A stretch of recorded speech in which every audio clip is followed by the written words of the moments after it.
So starting in about a half hour, there's a reception upstairs with food and beverages. So our job is to not delay you from getting to that. My name's Neil Chase. I'm the editor of the Mercury News here in San Jose. And what we have here is 5 people who are business leaders at RELX, people who work for a large corporation, but actually are all entrepreneurs. What struck me in reading the bios is that they all are people who built a business that became part of this larger business, not unlike your story with John Deere. And it strikes me, as somebody who's reported on a lot of companies and don't know your company better than others, many companies acquire many other companies and immediately squash them and move them into the company and eliminate the founders and get rid of the name. And you seem to be a company full of people who are still operating their businesses within that corporate shell, which is either idiotic or brilliant management. I'm guessing it's brilliant from what I'm seeing. But that probably ties into the fact that as entrepreneurs and as founders, you do have a sense of trying to serve some goals other than the profit of the company's bottom line. You're working with universities, maybe more of a nonprofit or in some cases lower profit world, not as much these days. Some of you are working with large corporate customers who are all about the bottom line. How do you work sustainability into a business like that? How do you keep your entrepreneurial sense of wanting to do something good in a larger corporate environment? You know, the imperatives of poverty reduction and education and those kinds of things that are part of the SDGs can't happen unless you have inclusion, right? Fast forward 20 years from now, if you're not in the digital world, you're excluded from the global economy. So our world is about how do you authenticate people in a digital, mobile-first world so they have complete access to financial products and capital markets and education, information, and those things necessary to allow them to function effectively. So it's kind of an imperative that's a function of authenticating people. And so our view is a little bit different. I mean, our view is I need to be able to know anonymously so I don't violate privacy rights, but that this individual interacting with this website or this application on a mobile phone is in fact a real individual that behaves in some normal and non-anomalous way on the internet, and be able to allow that individual then have access to things to be authenticated themselves. And this may be an ignorant assumption, is it harder in a company, in a country that doesn't have a history of credit reporting and things like that? I mean, do you have to create the infrastructure to have that even happen? Sure. I mean, imagine I was talking to Felix, who's doing work in Nigeria, and talking about the electrical grid and access to power. Imagine a thin file customer by definition is somebody who you go to the credit bureau and there's not a lot there. Well, what happens in countries where there is no credit bureau? Right. Right. And where I can look at somebody and say, hey, this individual's applying for a microloan. To start a business that's potentially transformational to them, because now I can get some capital, I can start a business, I can change my family, kind of journey.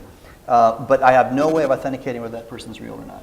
But what if threat metrics can say, hey, you know what? This person tops up their phone every month for the last 10 years, their mobile phone, and that in and of itself, that behavior is predictive of creditworthiness. That's their entire credit history, right? It's the only electronic transaction so they have. You disintermediate the concept of traditional physical records, and you replace it with online behavior becomes a determinant of whether or not you provide credit. And that's pretty powerful. So you have to go in and look at the community and identify what that Sure. identity metric might be. Absolutely. And that identity metric is dynamic. It gets informed constantly. As your behavior changes, that association gets kind of factored into the identity. So in that sense, inclusion for us is there needs to be a mechanism where, as you fast forward years from now, the way we authenticate to the global economy is through these mobile devices and understanding behavior online.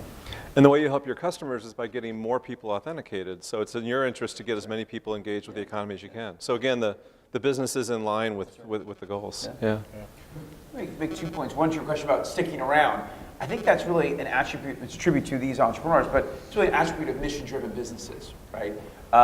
When we talked about Blue River, we said, if it was an ad company, we got bought, well, maybe people go out and make ad stuff elsewhere. But if they really believe in the mission, then they stick around. And I think we've seen that in these companies. I know our company, people are very driven by this mission of openness and transparency. Well, we call it legal analytics. We can now create that category. Great, we did it for patent law, we want to do it for all of law. And people want to stick around, to do that. The second point, as relates to the goal, so Mike Walsh, so Alexis talks about the 4 pillars of rule of law, and one of those is transparency, right? And so to have true rule of law, then you have to have transparency in the legal system. And unfortunately, even here in the US, you don't have a lot of transparency, right? It's very hard. The stuff that we do, actually, we still do at the federal level. California is very, very difficult to actually get documents from. So eventually, We've noticed in the journalism business, yes. Yes, and very expensive. So for us just to buy 3 years of documents in LA County, just know it would be $5 million, right? Which is like, that's before. But if you buy them, I can get them with my subscription to LexisNexis, so I'd prefer that you do buy them. Yes, yes. And then we do our stuff on top of it. But, you know, so, but really it's about that transparency to law, right?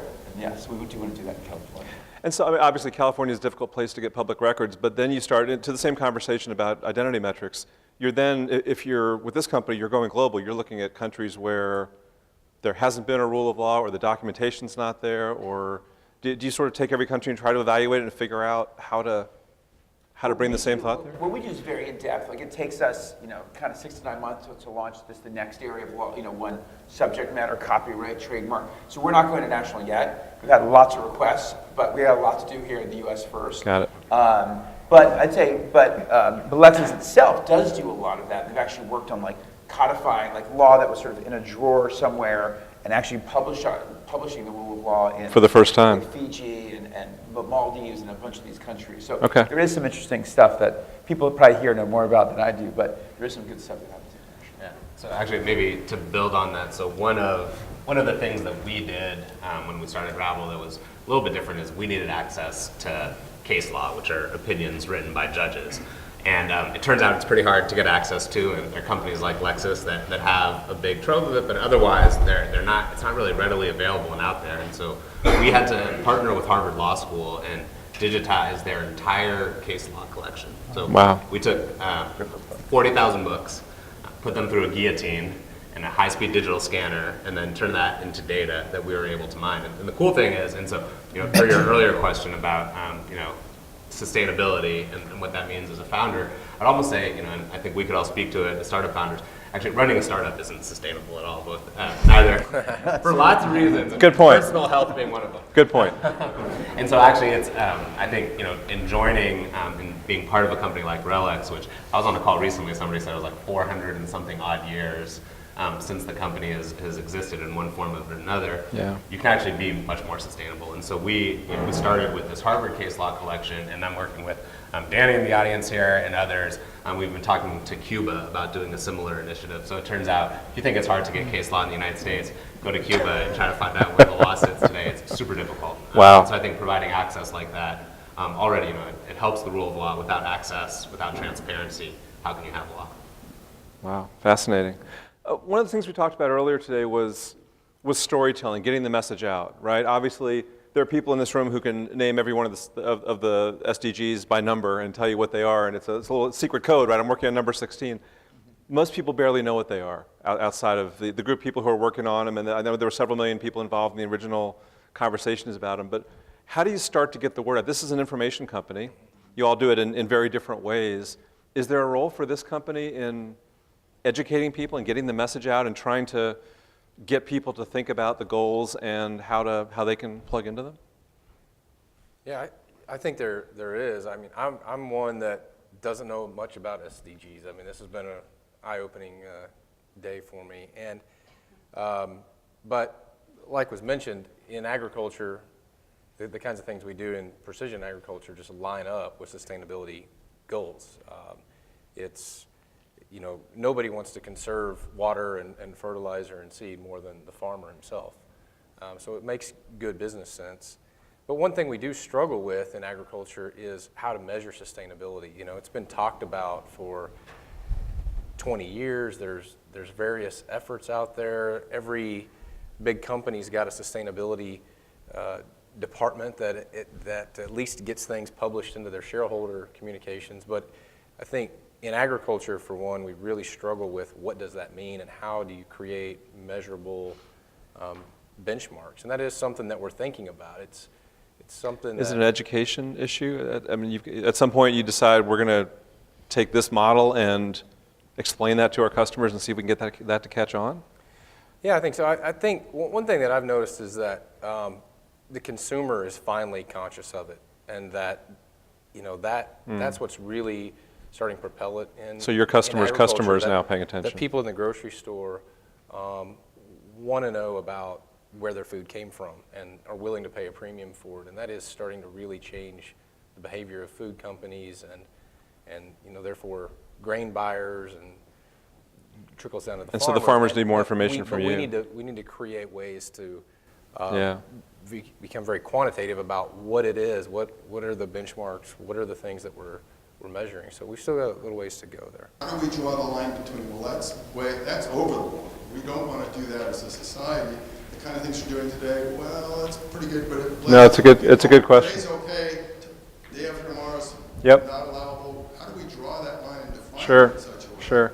Thank you. We only got a couple minutes left, so let me ask you guys to jump in and address that. As you think about your relationship with your customers and that exact issue, right? How do you maintain that customer trust when things are changing so fast? Let me take a crack at it from our perspective. I think the reality is there's a movement afoot on what's called sovereign identity. And what's happening in the world is people are saying, hey, my identity is my identity. I should inform it, control it. Other people are saying the government should control it. And there's this juxtaposition between, how do you allow, 185 or 200 different governments, however many there are today, to define identities? Or how do you allow commercial interests that are being, rewarded for using them? And how does the individual play in that? And so I think as a company, RELX together, and ThreatMetrix certainly as part of the family, we've imposed on ourselves some restrictions. So for example, in our world, we authenticate, we don't sell, we just as a vision do not sell marketing data, we don't use anything for marketing. And we're transparent with our customers about that. In our world, we anonymize it. We've blinded ourselves to the data. So if you went to a ThreatMetrix server today and tried to look up Frank Terrell, you're going to get this hashed sequence that means nothing to anybody. And we're transparent with that. So we use technology and we use kind of self-imposed restrictions to say what we want as a vision is to be a trusted steward of data that's neither manipulated by outside sources nor dictated to by governments. And here's what's cool about that approach. At the end of the day, the beauty of anonymity in data is it removes selection bias.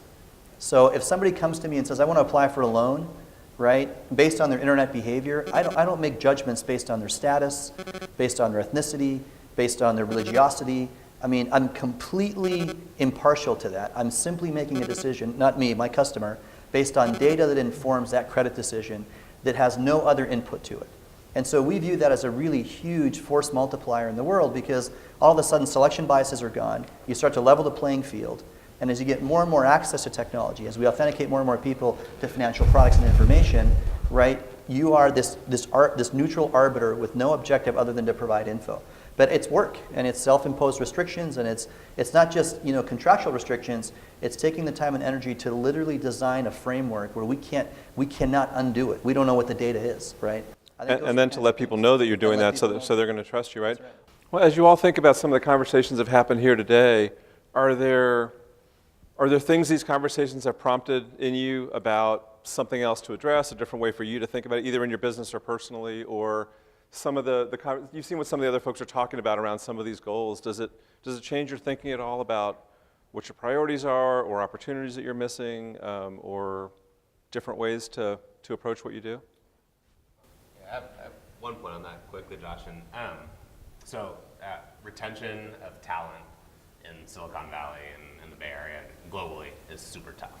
And what I do think companies like RELX actually ascribing to values like the SDGs, but doing real meaningful work in, it really does have an impact on our ability to keep talented people and to hire talented people.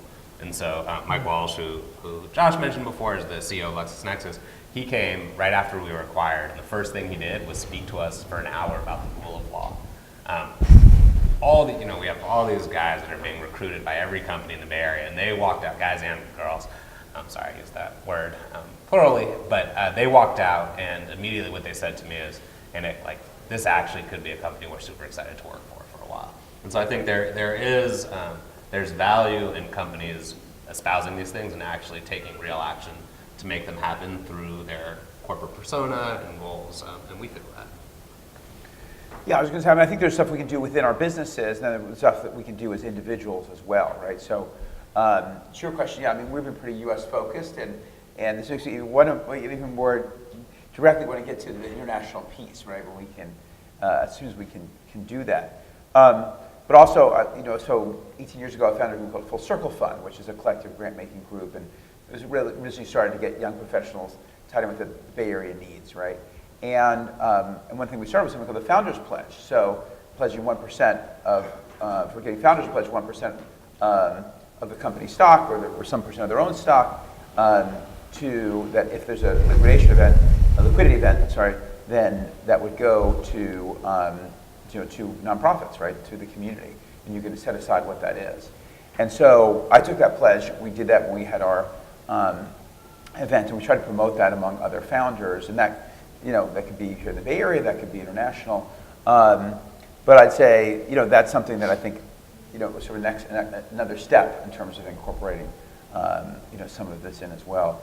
I'd say particularly on diversity in the workforce, HackBright is an incubator it basically takes women with very little or no coding experience and is a boot camp specifically for them. And we've hired 4 people through that, and they've been some of our best engineers and some of the very few engineers we've been able to hire actually here in Silicon Valley, and they've stuck with it, and that's been great.